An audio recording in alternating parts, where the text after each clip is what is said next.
So, good evening, councillors, officers and members of the public. Welcome to the Cabinet of the Thursday, 20th of June 2019. I'll start with apologies for absence. We have one, Tony Durkin. Declarations of interest, item 2. Yeah. Although not a member of this committee, there may well be issues relating to HTS and a remunerated non-executive director appointed by the council. There may be issues where HTS fees are discussed, and if it should come to any financial issues, I will withdraw. But I'd say there's nothing specific on the agenda, but a declaration just in case. I appreciate that, Councillor Carter. If we do get to that, then we'll deal with it appropriately. Minutes, item 3, minutes pages 4 to 12. Do we approve the minutes as an accurate record of our last minutes? Agreed. Thank you. So let's move on to item 4, matters arising from the minutes of the previous meeting. Are there any? Yes, yes. Yeah, on page 8, could we have an update on how we're getting on Article 4? We certainly can. Jane, do you want to? For the Article 4 for the industrial areas, we've issued the letters for Temple Fields and the consultation period has started. That finishes in 3 weeks. We're now preparing the letters for the next phase, which are Burtonville Estate and around the station, so they'll go out hopefully next week. And the third will be Pinnacles that will follow on from the other 2 estates. We hope to have concluded all 3 by the autumn. Thank you. Okay, so moving on then. Item 5, written questions from the public. Mr. Regalsford, okay, I'll read the question.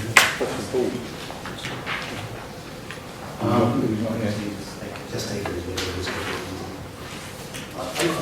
Chair, I thought our constitution said that if a question wasn't here or a petition wasn't here, then question or petition fell.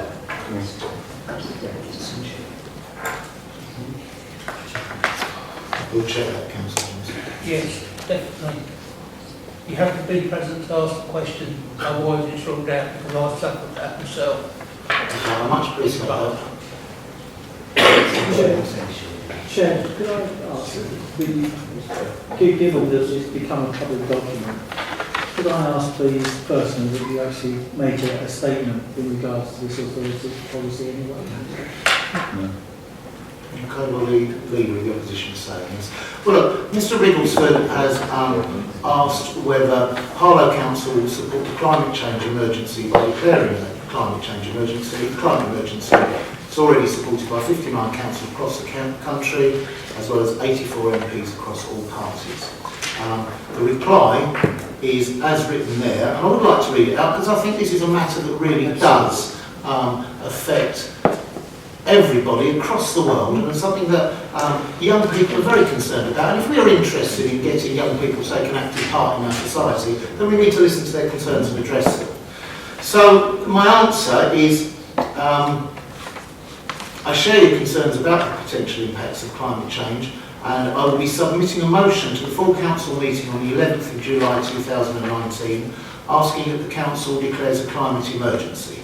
The motion will commit the council to a programme of new tree and hedgerow planting across the town, starting with 1,000 trees in the next year, reducing its carbon footprint at a greater rate than it is already committed to do so, and encouraging our property and environmental company, HTS, to plan for a switch over to electric vehicles, and finally, to reaffirm its commitment to the Garden Town development's principles of sustainable transport. So I think that's covered and we can move on. If you're happy with that. There are no written questions from councillors. Item 7 is petitions, and I understand we have a petition about parking in Foldcroft. Petitions. There's a little red button. If you press that, you'll be heard more clearly.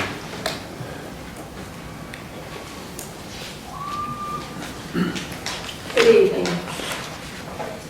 Whilst parking is an overall issue in the town, Foldcroft is subject to parking from visitors outside of the area, making it worse.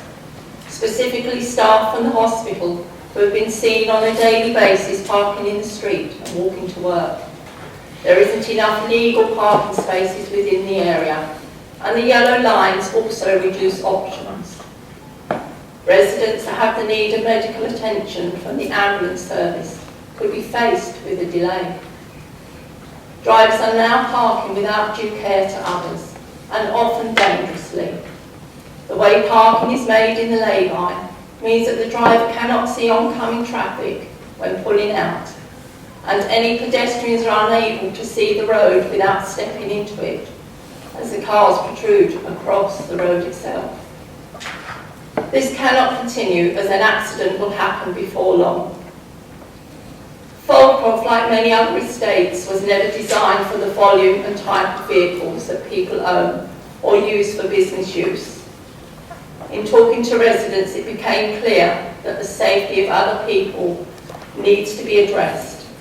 We heard many stories that highlight this fact. Residents are parking on steep grass verges and are posing the risk of cars rolling into houses and front gardens. On a daily basis, residents are parking on pavements. The weight of the vehicles has resulted in fractured paving surfaces and the increased risk of damage to underlying pipework. We are fortunate to have neighbours who are willing to engage in finding local solutions, but need the council officer to facilitate a conversation by way perhaps of a public forum where all the residents of Foldcroft have the opportunity to voice their suggestions, not only those who signed the petition. But when we undersigned the residents of Foldcroft and call on Harlow Council to commence an estate-wide consultation on the challenges facing residences around parking within the boundary of the estate. We ask Harlow Council to review all options up to and including the introduction of an estate-wide parking permit scheme. There are 122 signatures from 107 households. As a result of the public forum, we would appreciate any recommendations being fed back to the Cabinet member and then relayed to the residents before being acted upon. I would like to thank 3 local councillors who have supported me and my neighbours with this petition, and I look forward to a positive response from the Cabinet member. Thank you for listening. Well, thank you, Anne. Parking is a problem across Harlow. The town was never designed to have the number of cars that people currently own. And we've recognised that problem as a council, and we're taking forward a rolling programme of trying to alleviate the worst parking problems across the town. Doubtlessly, demand will outstrip supply, but we are looking at those, and I'm happy to add Foldcroft to the list of estates that we will consider for parking alleviation. So, in brief answer to your question, we will review all the options up to and including the introduction of the statewide parking permit scheme, and I'll assign an officer to look into that and feed back to you. Yeah. Do you want to urge it? Sorry, Chair, the process for petitions is quite clear. It's one member of the administration and the opposition. Yeah. Councillor Johnson. Thank you, Chair. And whilst we can talk about the problems of parking across the town and look at the past, I think looking to the future is a great way to do things. I'm really pleased the residents have decided to bring a petition, because I think that's the right and proper way to do it. The council's always had a policy under different colours of administration that if the majority of residents in an area want to enact a residents parking scheme, for example, then they should. We did a similar consultation of an estate many years ago when I was a Somers and Kingsmore councillor at Millwards, which ended up with a one-way system around Millwards that was very successfully implemented. I think if the residents of this entire estate are calling for something to be done, they need to be listened to, and it's good to hear you say that you will do, and I'm sure their local councillors have been helpful to them. From my point of view, the opposition would gladly help bring this forward in any way we can via the scrutiny process or via some of the overview working groups if you require our support on that. And ultimately, it should be up to a vote of the residents of that estate to decide how they want their parking to be dealt with. Thank you, Councillor Johnson. I wouldn't disagree with any of that. I did mean to say, and thank you very much for bringing this petition. Clearly, it's considerable work to go and knock on all those doors and canvass that opinion. We will be getting back to you. Can I just say one thing? This is a housing estate of over 300 houses. So that is a big, only 122 of over 300 houses. I do appreciate that. I haven't said we are going to do it. No, I said I we're know. going to look into it and we're going to canvass the opinion of all of the residents. I understand that, but if I hadn't seen this on the internet, then people, not everybody knows about it. So much appreciated. I am listening. I am listening. We will consult fully with everybody. Right, so moving on please to item 8, the forward plan, pages 13 to 28. Are we happy to note that? Okay, Simon, Councillor Carter. You may call me Simon. By name. Just a couple of questions. On page 17, we've got the housing assistance policy home adaptation to disabled people. I don't recall having seen any mention of that. I'm not quite sure what it's about. As is still my portfolio. It's not in my portfolio. Well, it must be in somebody's portfolio. Yes, Simon, yes. Disabled housing doesn't come up, protection don't come under. No.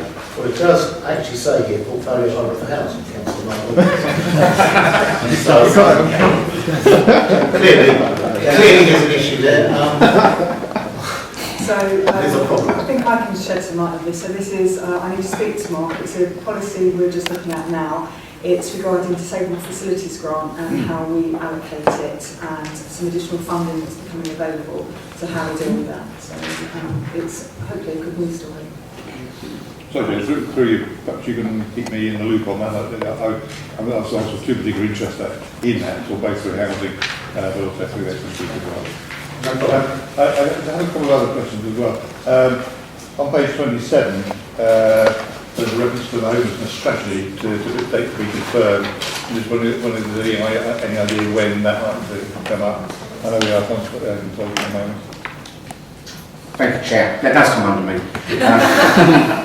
As you're there, that's gone out to public consultation. Yeah. The public consultation ends this week. We've also organised a all-member workshop for next month. Obviously, we need to roll in the results of those consultations and workshops, and the report will come back to this cabinet in September. Okay. Sorry, there's one more. There's also the regeneration strategy to be confirmed. That's with 27. These are the to be confirmed at the end. I know there is it's with the cow going at the moment, but bear in mind how little else there is on this forward work plan. I don't see how little it is to actually give the date.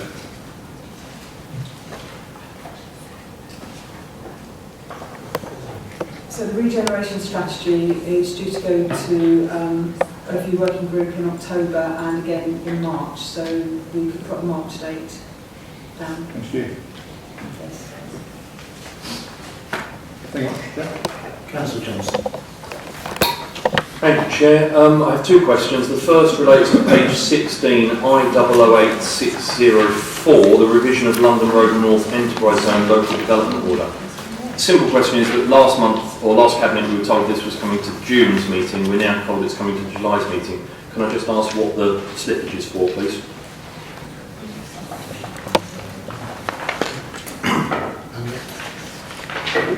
It's just been I think with the be honest, just the work on the local plan over the last few months has just taken a lot more officer time than we would have liked, and we've been preparing a documentation for public consultation that will come to Cabinet first.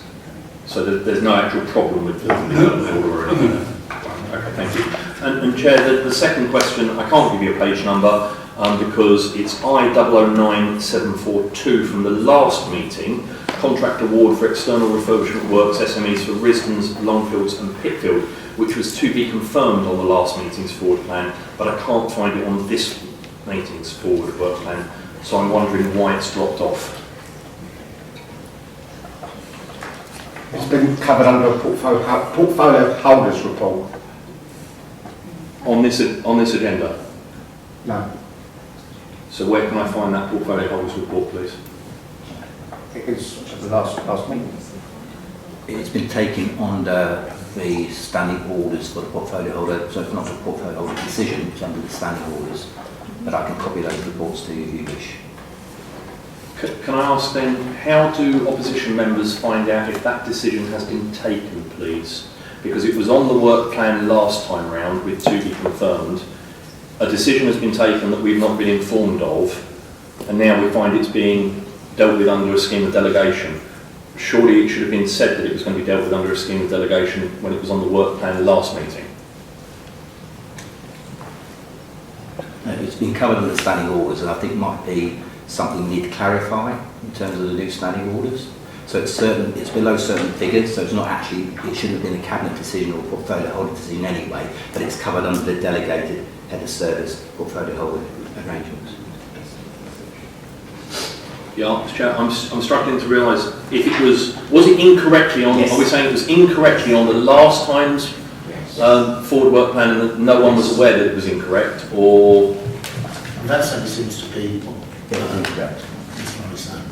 In which case I'd appreciate a conversation about that with you or with the officers at a further point. I'm happy to do that. Thank you. Right, we have to have the forward plan. Good. So let's move now on to item 9, recent decisions taken by the leader, deputy and portfolio holders. There have been 2 decisions taken by portfolio holders, one for environment, one for resources. Are we happy to note those decisions? Good. Good. And then we move on to item 10, the public space protection order for the town centre, pages 31 to 76. I'll move that. And obviously. I'm going to say a few words to introduce this report. I'm pleased to introduce the Public Space Protection Order for the Town Centre Cabinet and to recommend that it's approved. Before opening it up for discussion, I'd like to say a few words about the approach we've taken. Firstly, however, let me acknowledge the hard work of officers on the consultation which took place over 4 weeks in January this year and then over a further 4 weeks starting in March. Details of the responses are included in the appendix of the report, and I'm sure you've seen those. I'm confident that taken in the round, there is no significant opposition to the approval of the PSPO in the town centre, and such that there is mitigated in other ways detailed in the report. Here I'm referring to some slight concerns that the order does not include rough sleeping and aggressive begging, but after serious consideration we're more than satisfied that the former is most effectively dealt with by the council working in partnership with local agencies to deliver the new rough sleeping initiative required by the Homeless Reduction Act 2018 with recourse to existing antisocial behaviour legislation if necessary, as is the latter. In considering the introduction of the PSPO as a town centre and potentially in other locations around town in the future depending on a review of its effectiveness, we have sought to strike a balance between protecting public safety and security and respecting the fact that public spaces are just that, spaces for the use of the public in all its manifold glory. Therefore, it is right that we are not overly mindful of the concerns of an individual or a small group, but rather, as far as is possible, respect the rights of all people to benefit from and enjoy our shared spaces. Indeed, our ability to share spaces and make the necessary accommodations of others' behaviour if it is not manifestly threatening or jeopardising our own, is surely one of the cornerstones of civilised society. In introducing the PSPO, the Council now has a full range of protocols which it can use through its own enforcement channels and in partnership with other agencies, including the police, to maintain order and, if not eliminate, certainly keep a firm grip on antisocial behaviour. Thank you. Any questions? Councillor.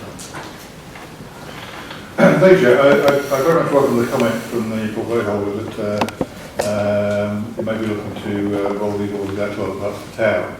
I visit the Stowe on a regular, frequent basis, and certainly cycling in the Stowe is a major hazard at all times. There certainly was an offender around this table, but I'm sure he's now improved his behaviour. Councillor Wilkinson. Primarily though, how confident are you that these orders are actually going to be effective? You know, as you say, there is a panoply of orders already there. But if we're going to tighten up the cycling, how are we actually going to, how are you or we actually going to do it? Of course, that's a very good question. Thank you.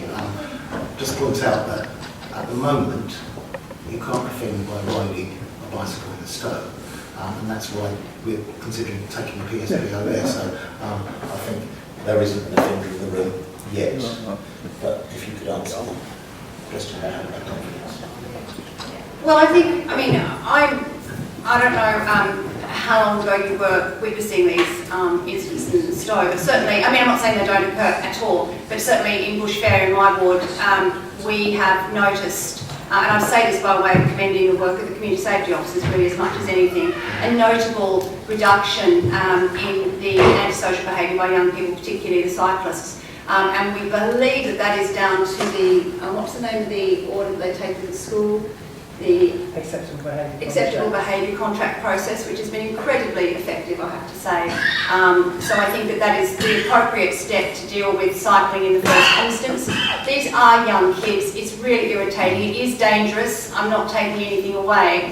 But in the first instance, a conversation with the school, with the parents, with the child, to bring into force these sorts of arrangements before we move to PSPOs, which will effectively criminalise a child. And I think it is appropriate that we have a process to get to that stage. But we do have now a PSPO which takes into account cycling, and if it is effective in the town centre, consultation will be entered into in other areas of the town. It is a lengthy process, as you know, to get this PSPO introduced, because obviously we have to go through the consultation with the various stakeholders to ensure that it is something that they would welcome, rather than imposing on a community. And if it is effective in the town centre in addressing the problem, we will enter into consultation in other areas, and we will bring it into force. Don't get me wrong, I'm councillor for Bush Fair.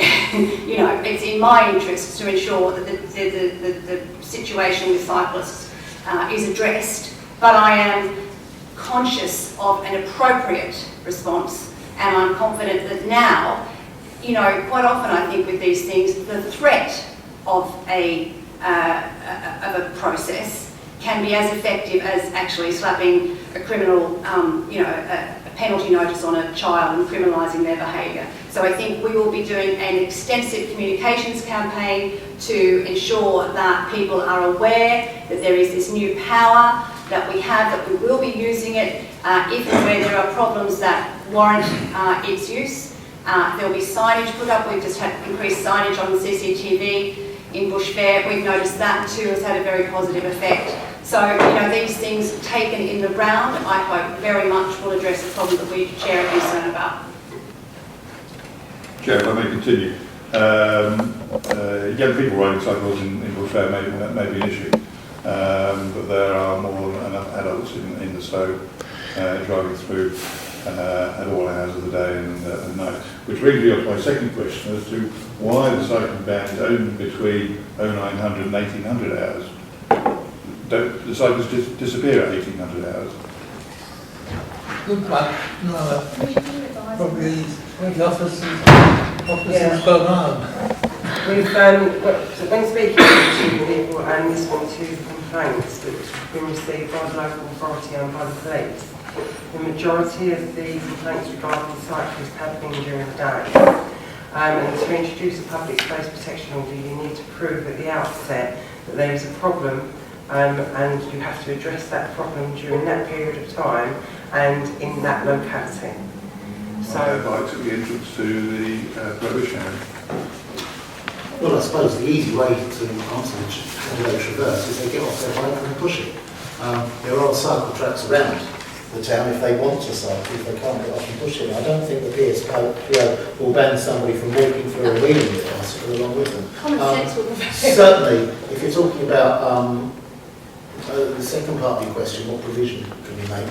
I'm happy to look at where we have cycle racks and if we need to have some more. With respect, Chair, that's what we said 3 months ago. And I stand by it, Councillor Carter.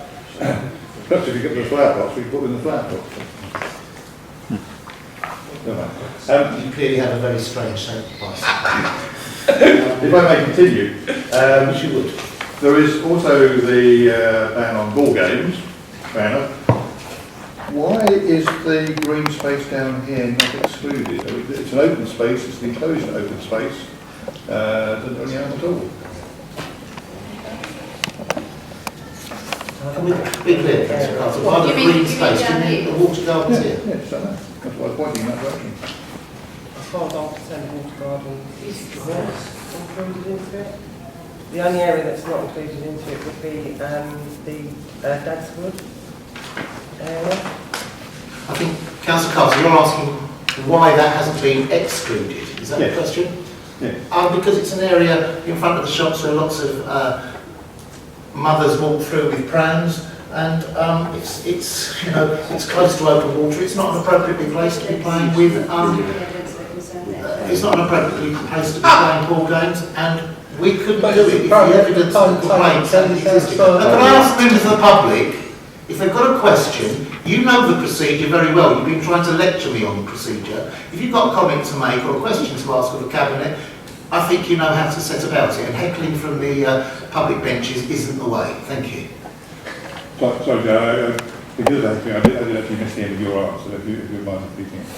Yeah, I think, Councillor Carter, we can only implement PSPOs where there's seen to be a need. So I'm supposing, I haven't looked at every single complaint, that there have been concerns about people playing balls in that area, and I imagine it's because parents walk through there with children, it's close to open water. Thank you. In the comment here, there are also questions as to why it wasn't excluded. If I could move on now to rough sleepers and aggressive begging. Obviously, in view of my background, I'm aware of what Street Snow and other organisations do in trying to alleviate rough sleeping. And yes, I have been aware of one or two persistent rough sleepers, but they do seem to be moved on. And yes, they are being thought out with under existing regulations and policies and strategies. What I am concerned about is what particular insight you have as portfolio holder that the existing antisocial behaviour order and so forth will be sufficient to deal with aggressive begging. I mean, clearly it hasn't worked over the last five years. Why isn't it included in the PSPO as recommended by other professionals?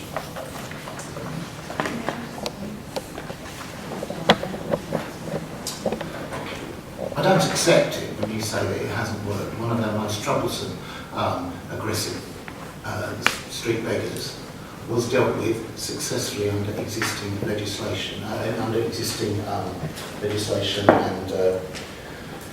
things like the ADA contracts and community protection notices. So I think your premise is wrong. The reason we didn't include begging or homelessness in the PSPO is because we were acting on your government's advice. I'll talk about that later. with respect, I don't think the public will agree with you. I am only referring to aggressive begging. I do not have a problem with rough sleepers in the town centre. It is not a major issue, and there is sufficient support around to actually deal with that.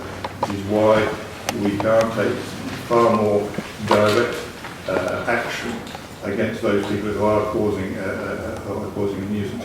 And I'm only talking about aggressive beggars and not those people who wander in from time to time and wander away. Okay, well, I appreciate that clarification, Councillor Carter. I'll refer to what I said before, that your premise that it hasn't been dealt with, I don't think is correct, because our most persistent aggressive beggar did actually end up spending some time at Her Majesty's pleasure. But I'll pass over to you, Rob. Yes, I mean, the insight you asked for that I have that I feel confident is, it's not insight, it's knowledge of the community protection notice protocol, which can take into account aggressive begging, and which our officers have been advised they should use for that purpose. The police use it for that purpose, and council officers that have had the appropriate training and that level of permissions are able to use it as well. So, you know, that if the community protection notice is then defaulted, then that escalates it up to community protection warning, which becomes a criminal offence, and then a fixed penalty notice is issued. So we have that possibility of using that legislation. It seems perfectly reasonable and appropriate. We have the officers who can, you know, follow that protocol. I don't see any reason why that shouldn't be effective, and as Mark has said, it has been used with one of our most persistent offenders. But I should also say that, you know, yes, you're speaking about aggressive begging, but this is any kind of antisocial behaviour. We should not tolerate it, full stop. You know, we will not and should not. Aggressive begging is, you know, particularly unsavoury, but as is any number of other behaviours that we've all got plenty of evidence of in our wards, and these protocols can and should be used in those instances as much as they should be used if a member of the public is being intimidated by someone begging. Chair, if I may just come back. If you are so confident in the existing procedures working against begging, why are you having to bring in a PSPO for cycling and ball games? Why don't you carry on using those rules if they are so effective?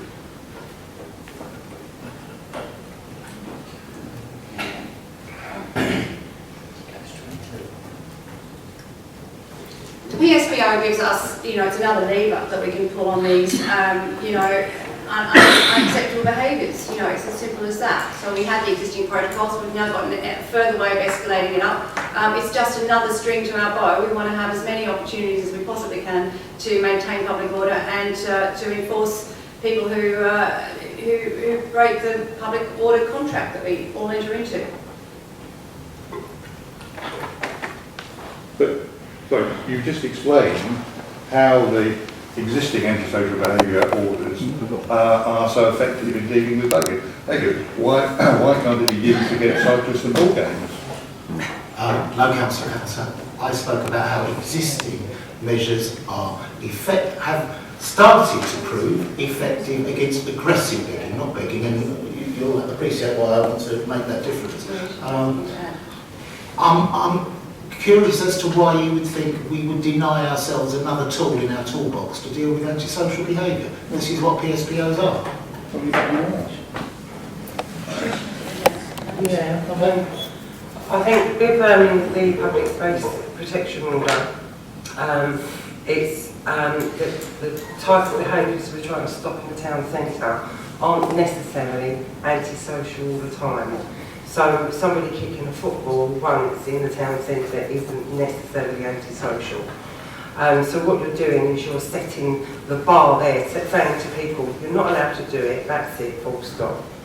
But if you, to go and use the other legislation, you need to be able to prove that what they're doing is actually antisocial. So it is a different level of trying to prove what somebody's done. that's affecting the community. And that's why with public space protection orders, you have to prove that it has been a problem in the locality before you put a public space protection order in place. So we can prove that ball games, for example, in the town centre have been a problem. So what we're saying is we don't want people to play ball games in the town centre, and that's it. It's a ban, isn't it? So I think it's just a slight difference, but if someone was just playing ball games and they're just kicking the ball about a couple of times, it would be difficult for us to use the antisocial behaviour legislation against them, because it would be very, very low level antisocial behaviour. That's clear. Councillor Charles. Thank you, Chair. I start my questions basically on the premise that a public space protection order is merely a tactic that needs to be used by councils, but what we do need to see is an overarching strategy by the council in tandem with other agencies. So my questions will be along those lines. The first question I have, and probably Marisha would be able to help on the specific detail around this. When the public space protection order comes into force, will the data around that be shared with all the other agencies so we can build up an intelligence picture on the back of what has been policed as a result of the protection order, so that we can then build in a better strategy as a result? And how that process is going to work out, just briefly, would be very helpful. Yeah, so we will be doing that, and one of the reasons we have to do that going forward is because if we want to extend it after the 3-year period, we need to obviously establish, one, whether it's worked, and two, whether we still actually need it going forward. So it will be collecting data to establish, looking at old data and new data to see if the public space protection order has worked. And the key to that is, will members have cited that as soon as it's appropriate, so that we can understand the picture that has been accrued as a result of the activity with the order? I'm more than happy to share that information. The next question I have, Chair, is around the strategic elements that need to be coupled with the protection order. One of the key things we've talked about this evening, it's sort of referenced in the report when it comes to ball games and kids playing in the streets and the low-level antisocial behaviour that sometimes escalates. One of the ways that the council should show its community leadership is over offering different ways for kids to not go down that route and then escalate their behaviour, and also prevention and ensuring that kids are educated.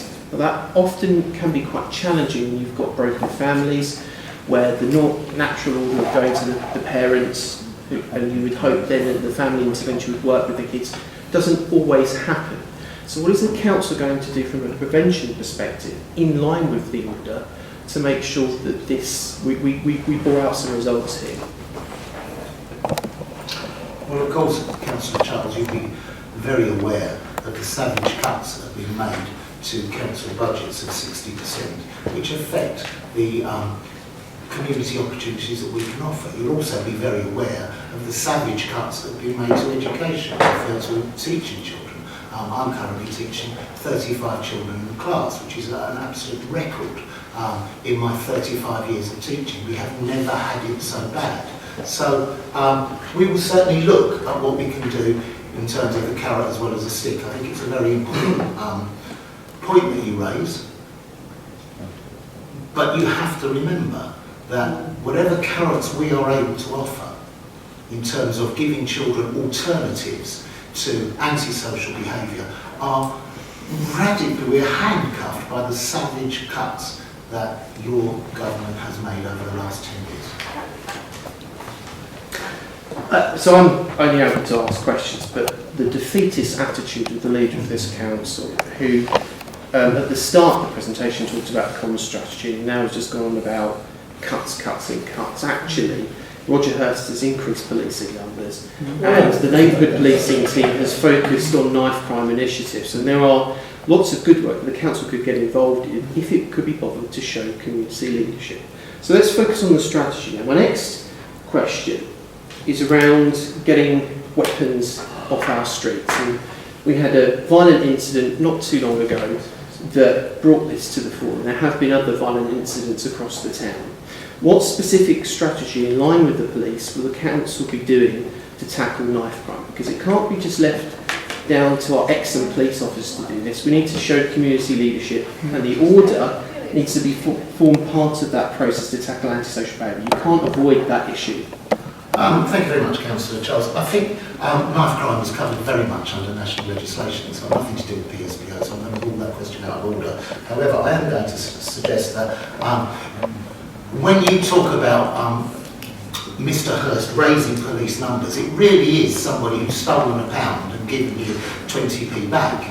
The cuts that have been made by the Tories in the last 10 years to police numbers are in no way recompensed by the few extra officers he's able to provide. And you say I talk about cuts and a defeatist attitude. We are striving to keep this community together. You don't want to hear about cuts. But that's the reality we face. And the residents out there who have seen their Shore Start centres close, who are seeing their children going to schools that are under-resourced, with textbooks for the GCSE before last, shared one between two classes, not even one per pupil in a class, 35 children in a class. They're seeing cuts, and they'll be quite shocked, I think, at the way you just try and brush those aside. Any more questions, please? Yeah, I did. People will watch this video and see that the complacency around the leader around violent crime, antisocial behaviour is a precursor to violent crime. This is a tactic, it needs to form part of the strategy, and the leader just can't talk about strategy, and that has to back this. So my last question is, how is the leader of this council, given the situation with violent crime and antisocial behaviour in this town, going to put together a specific strategy to bring the communities and neighbourhoods in this town behind the protection order? Because it's only a tactic. The leader needs to have a strategy.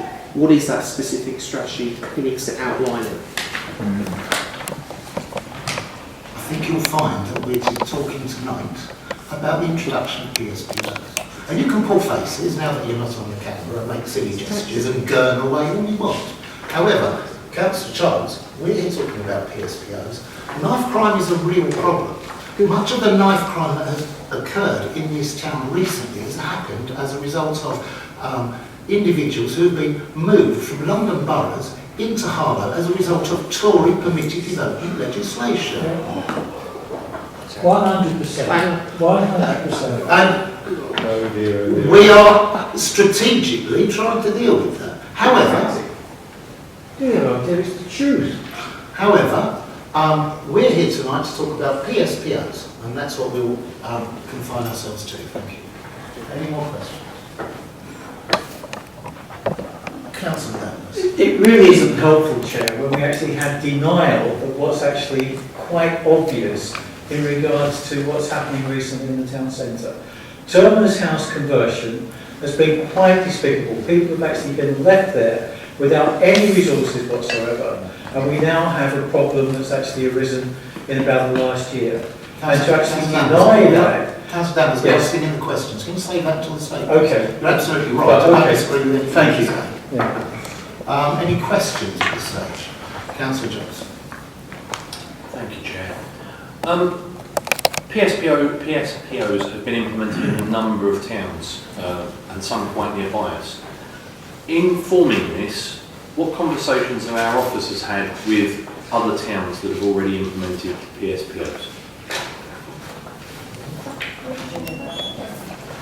Okay, so we have spoken to other local authorities. I've spoken to quite a few London areas and also other districts in Essex, and they've got quite positive outcomes from the public space protection order.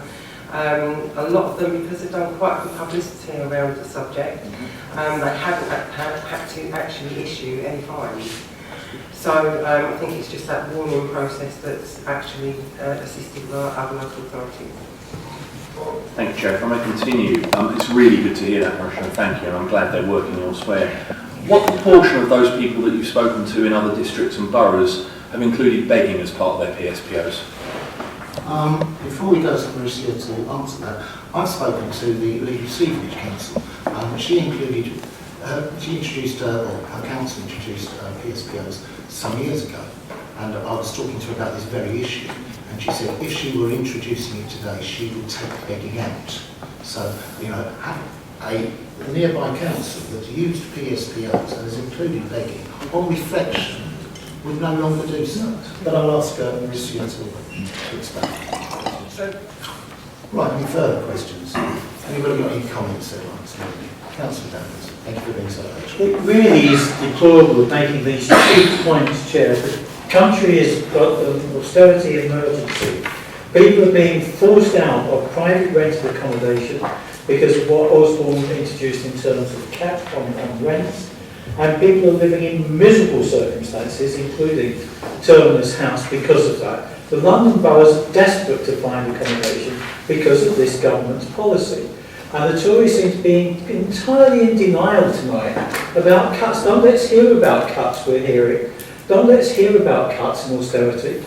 That's the fundamental point. I have never known up until the last few years the hideous situation of people sleeping rough. 8,000 people, according to the Times this morning, are sleeping rough on the streets of London. And we have Westminster Council actually boarding up the places where people are actually sleeping rough. So for the Tories to actually kind of chime in some kind of way of actually saying that they care about this really is quite deplorable, Chair. The government are the instigators of this, their cuts are responsible for this, and we're now having to have the consequences of this, of having to introduce these measures.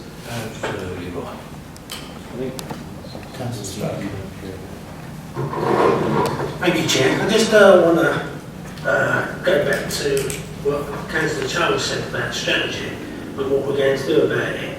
What normally would happen when you're looking to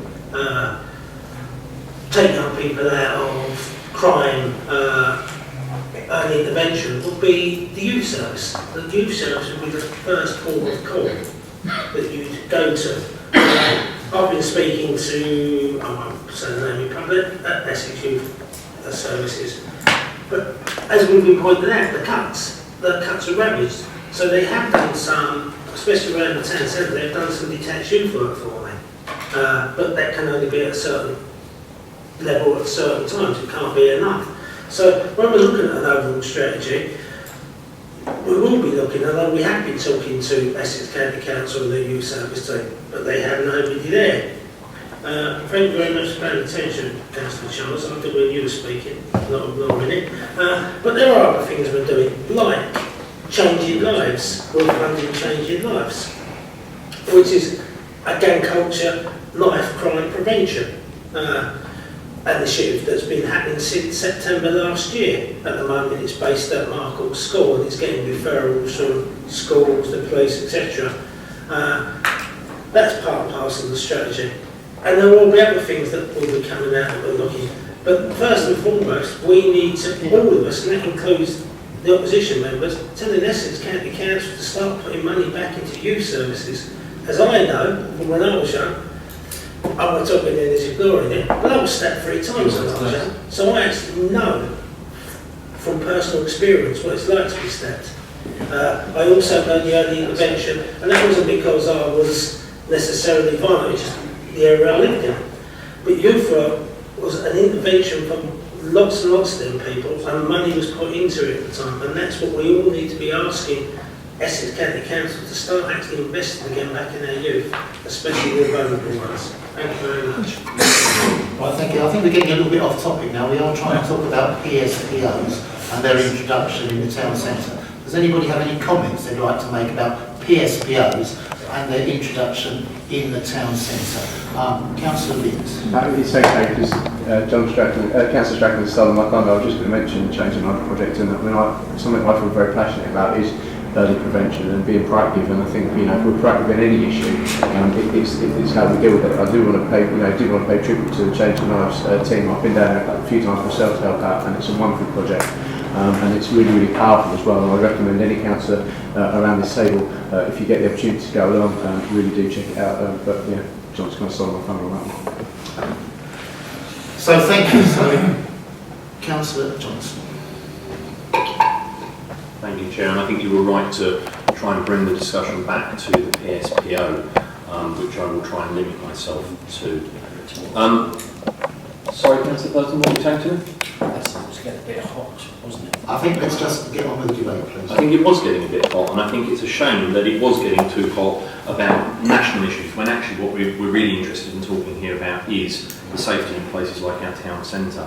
And I don't want the administration to think that just because the opposition are asking quite searching questions, that we're against the item that we're debating. I'm very much in favour of the introduction of PSPOs. Since 2014, when the government, the Conservative government, introduced them as a tool in the toolbox, I've been a keen fan, and I've watched with interest. And back in February, when this came before the meeting, it was me that was asking on the forward work plan when we were going to get it back, and if we would be including begging in the resubmission and the re-comments of people. So my group is very much in favour of the introduction of the PSPO. We do have some questions about if the administration has a coherent strategy on these things. And the fact that we've heard bluster from a number of cabinet members rather than clear strategy worries me. The fact that we're talking about stabbings and you're suggesting members of my group don't understand stabbings when Councillor Charles has gone on the record about how his friend was stabbed in Old Harlow. The fact that we're getting jokes from Councillor Danvers about homelessness and people on this side not caring, despite Councillor Carter having spent many years as chair of Streets to Home. My concern, particularly on this report, Chair, is about the issue of begging. It's the issue I raised back in February. It's an issue that we've got documentation in here from Chief Inspector Matt Cornish, a man that has won plaudits from around this chamber on his policing stance in Harlow and has worked very successfully with our officers. I'm told that the police, I'm told that Streets to Home, I'm told that other people all view begging as an issue that should be included in the PSPO. We've heard from our officers tonight that begging was included in many other successful PSOs around this area, both in London boroughs and in other districts. And I think I want to make it clear that I'm not talking about rough sleeping. And we need to separate the difference between the issues of rough sleeping, which are tragic and very often boil down to mental health or substance abuse, despite what else has been said in this chamber tonight. But my issue with begging is not just aggressive begging, it's the influx of professional begging into this town. And we have a letter from a very respected Chief Inspector in our pack tonight that talks about his understanding that recent increase in professional beggars coming to the town is because the successful inclusion and successful PSPOs in other areas displacing professional beggars. And that if we don't include begging in the PSPO, we are opening the door to a slippery slope for more and more professional begging in this town, which then generates in and of itself aggressive begging and further antisocial behaviour issues. Now, I don't want antisocial behaviour issues in the town, and that's why I will be supporting you. I don't get a vote tonight, but I will be supporting you on the introduction of the PSPO in the town. I think it's a wise move, and I think our officers will benefit from the tools that it gives them. However, I think the administration is wrong, and I believe in my heart of hearts that there is a political motivation behind the lack of inclusion of begging here. I believe that there are party politics at play in the non-inclusion of begging here, because I think people want to make points about cuts, and I think people want to take a differing view to the hard and nasty Tories who want to deal with the things like aggressive begging. And I think you are making a mistake tonight, Chair, and I think begging should be included in the PSPO, because believe me, I've had lots and lots of comments from people about begging, aggressive begging and professional begging in the town centre, and it needs to be dealt with. Yeah. Thank you. Just as a councillor for the Tobruk area, which is included, the town centre is included, and as a councillor who was one of the people that instigated a petition for increased policing presence in the town, probably a year and a half ago or thereabouts, which is partially successful, I would argue, in the sense that the police presence did go up, and we also saw we also subsequently saw additional PCSOs, etc. I very much welcome what's being proposed here. In terms of, I think in terms of overall there is a recognition on the, and I'm now speaking in terms of national politics, when you listen to the debates that are currently going on within Parliament, there is a recognition that the cuts have gone too far. There is a recognition. For example, there's a debate, I believe, that was going on today about courts, the fact that we've had magistrates' courts within Harlow no longer exists, etc., which was one of the. So, in terms of the strategy, yes, there's a whole lot. Sorry, given the way that the cuts have impacted, this is part of an ongoing strategy that will develop. We've got a good relationship now with the police. We've got a good relationship as far as we've got clear understanding as far as the PCSOs are concerned. And and what's being put forward tonight is very much another piece of the armour, as it were.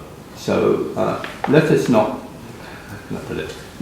get picky, and let us not start knocking this. Let's actually welcome it for what it is. In terms of the begging, as far as the leader is concerned, we've made clear what the position is.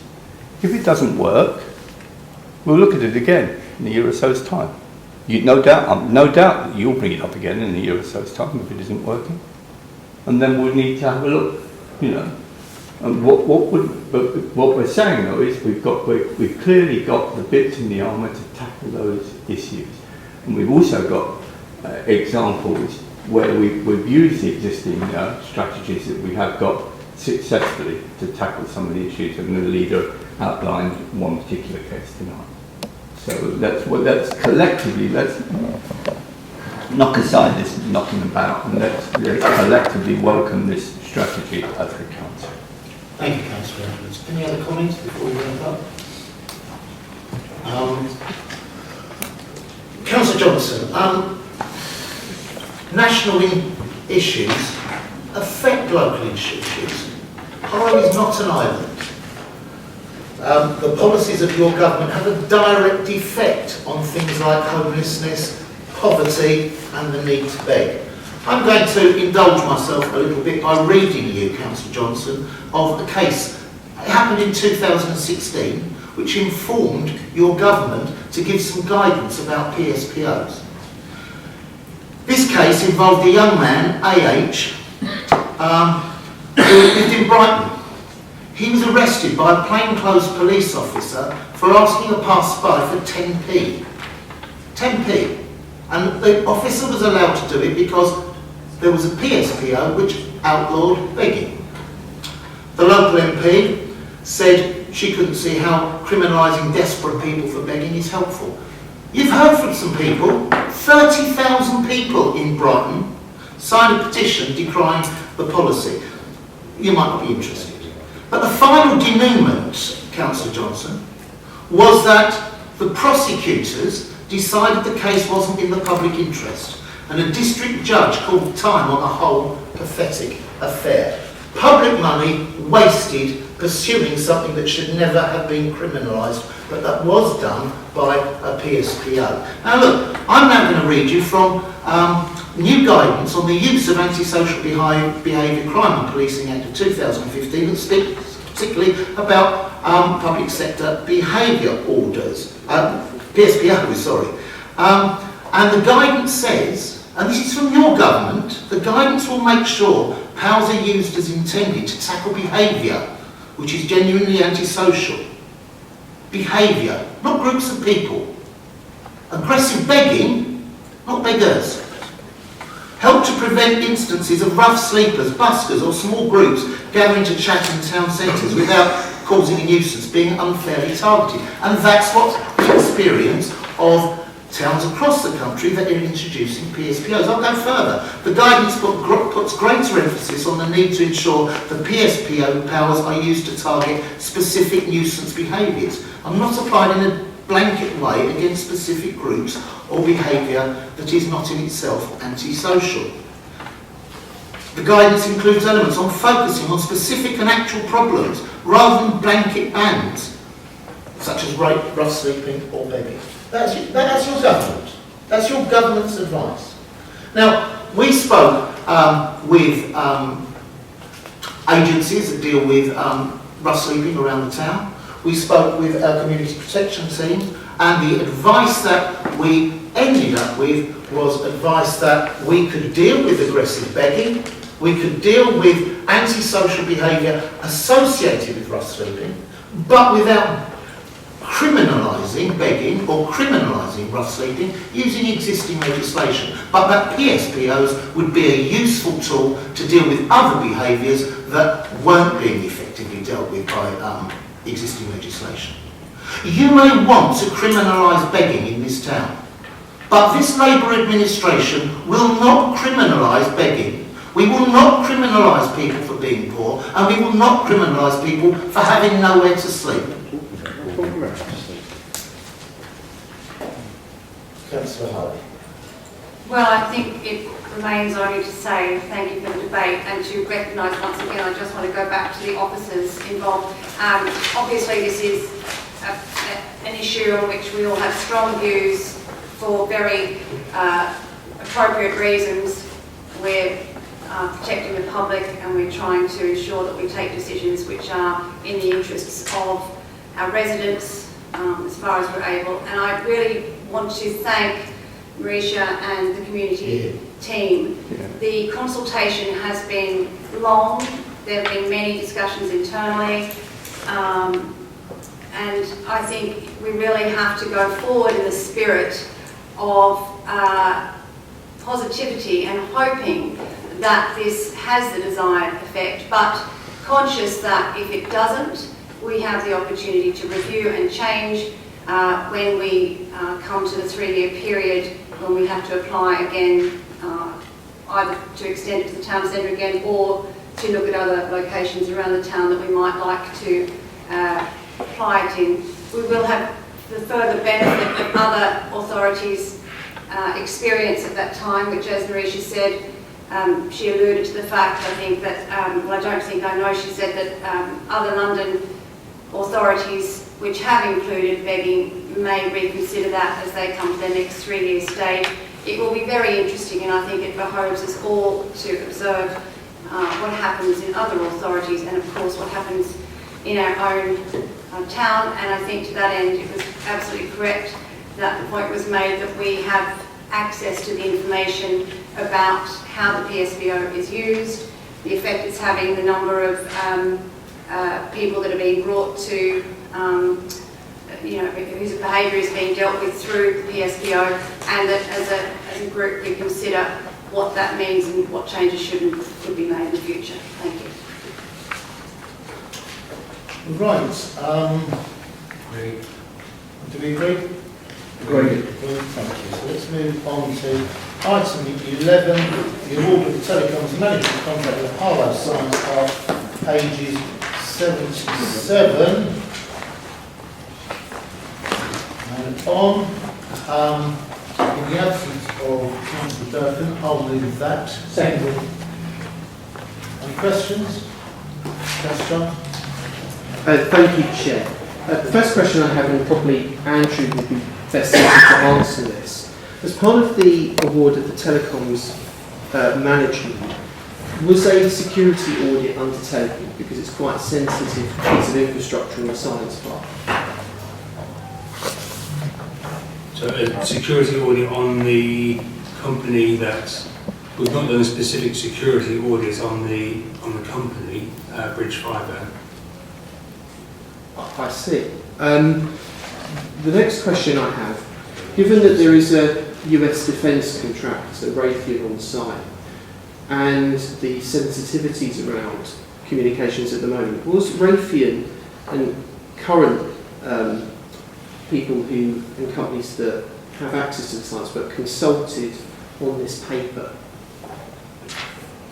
The service that Bridge Fibre will provide for us does not include KO Park, so Raytheon would not be served by this contract. No, I appreciate that, but my concern is drawn to on the report. Some of the specifications as part of the contract are that Bridge Fibre will be installing a communications hub, that it will be installing routers, and that it is looking at a smart campus and wireless roaming facility on the site. And that will have implications not only for Raytheon, but for KO Data, because I understand from the report that there will be a relationship with KO Data. And of course, that is a sensitive piece of infrastructure, not only in the region, but in the United Kingdom.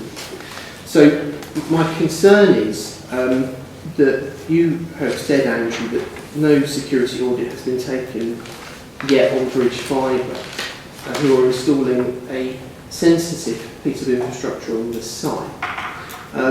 Will you be considering doing a security audit rapidly on this infrastructure, because it is quite sensitive given the companies that are already on site? First, I'm not sure it's actually that they're going to be installing anything that's a sensitive of a sensitive nature. I mean, essentially they are going to be installing fibre optic cabling, providing phone and IT services to occupiers of the science park. The link with KO Data is simply that we're providing a fibre route from the council site into the data centre, so the companies on the science park who wish to avail themselves of a data centre service can do so easily and probably cheaply. So the nature of the service that they're providing is, I can't think of any reason why that would be considered to be of a sensitive nature.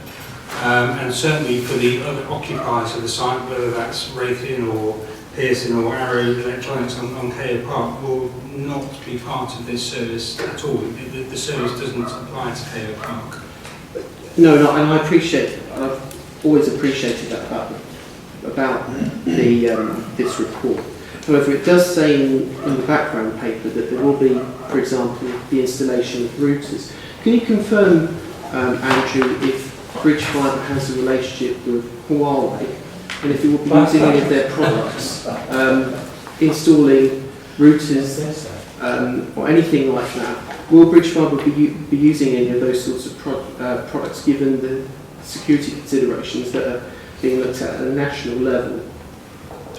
I haven't actually checked with Bridge Fibre. They have no commercial relationship with Huawei. Good. My final question is, given that this report doesn't have a security audit, and it's always best practice with ICT equipment that you have that in place, will you give a guarantee that a security audit will be carried out with fast order? Well, happy to consider that if members feel that's the appropriate thing to do. Well, any more questions? Councillor Carter.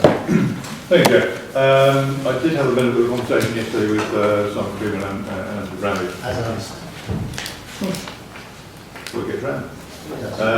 I have a couple of questions. One really that I wanted both, neither of which are very confidential in nature, although one is of a financial nature.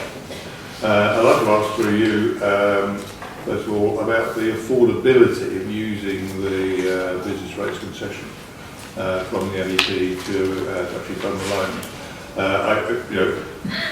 Being a humble but opposition member, I have no idea what the business rate income is, how long the deal is going to last, how much is involved, what the loan repayments are, anything.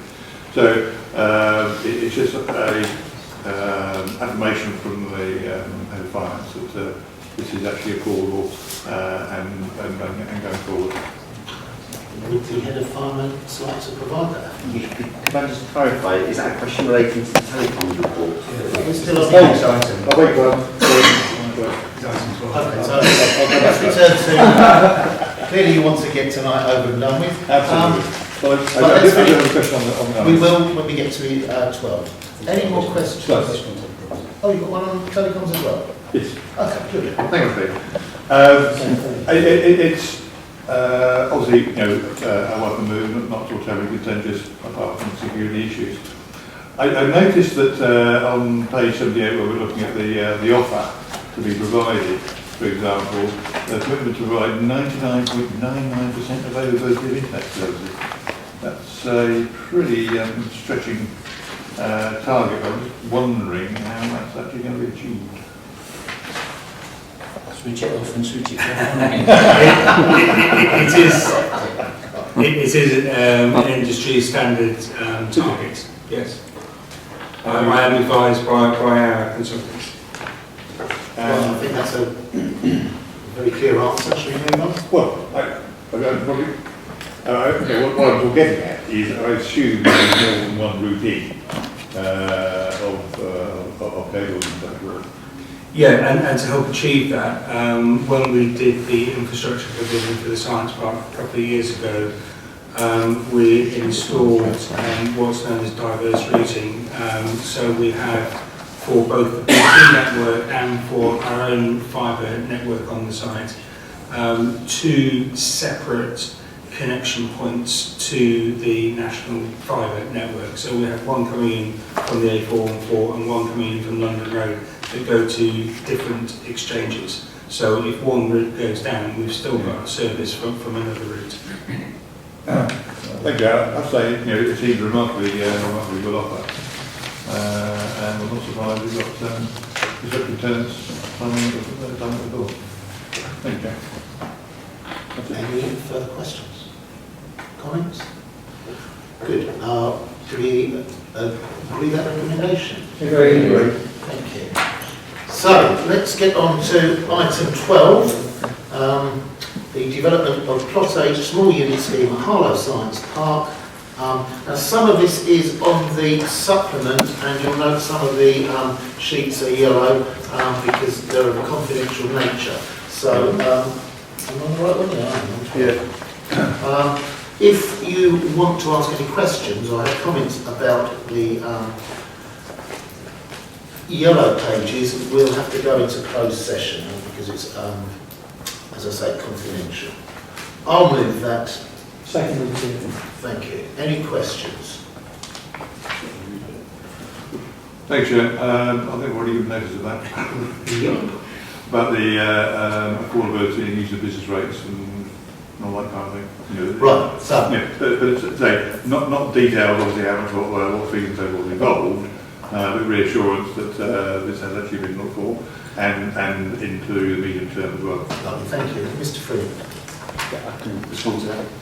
So, in terms of the agreement with the South East LEP, there was a baseline for business rates across the whole enterprise zone taken back in, it was 2013, and the forecast growth in business rates that are retained in Harlow is based on the movement from that point. So we have projected significant growth and already have seen good growth in business rate income, which flowed back into Harlow under an agreement that we have with the LEP, and there is adequate resources both currently and into the future to adequately resource the funding of the loan as presented alongside the development costs of this proposal. Any other questions? Comments? Are we agreed to accept recommendations A, B and C then? Lovely, thank you. So, moving on to item 13, portfolio holder delegations, page 81 to 91. Do we agree to note those? Oh, we have some questions. Yeah. Councillor Hudson. We have a regeneration portfolio and we also have an economic development portfolio. But wondering why Councillor Durkin has a regeneration strategy under his brief when there is a portfolio holder for regeneration who has the neighbourhood regeneration schemes. There seem to be two people doing the same thing. Equally, why is Councillor Durkin the non-housing client manager when Councillor Strachan has a non-housing asset why is Councillor Durkin the non-housing client manager and Councillor Strachan has a non-housing asset strategy? Thank you for the question. On many of those things, they're actually working together. We put them under one portfolio holding the other, but there's a lot of joint working going on. We're working inside those this year.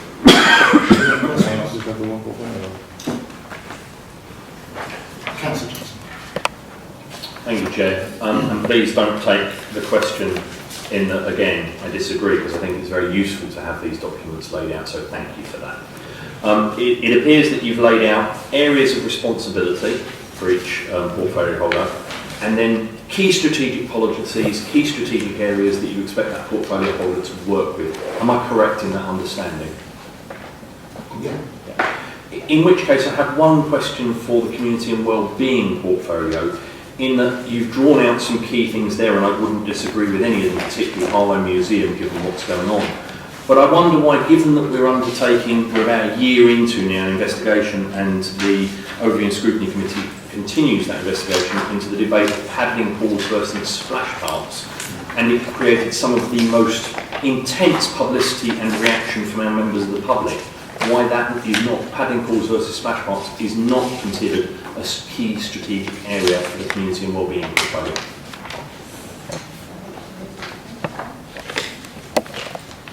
I think that's a reasonable point. Any further questions?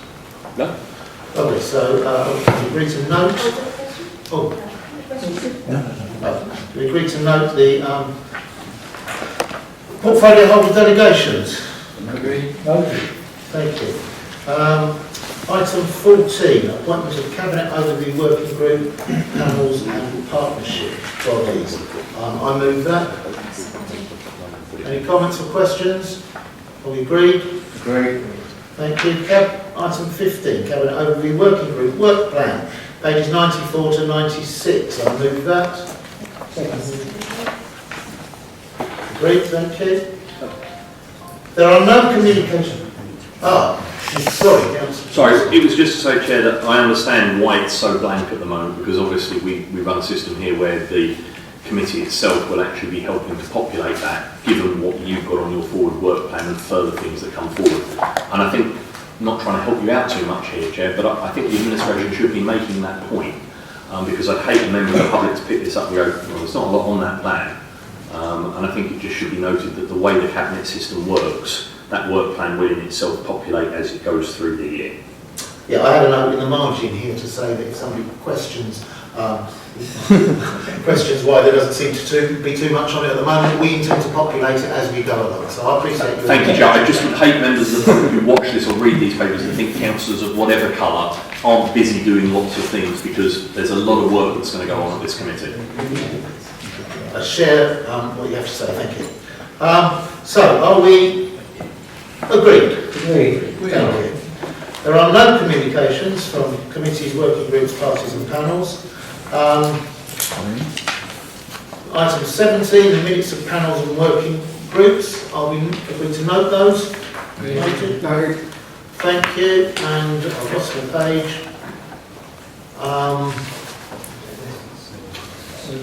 And I'm not aware of any matters of business. So with that, I'll draw the meeting to a close.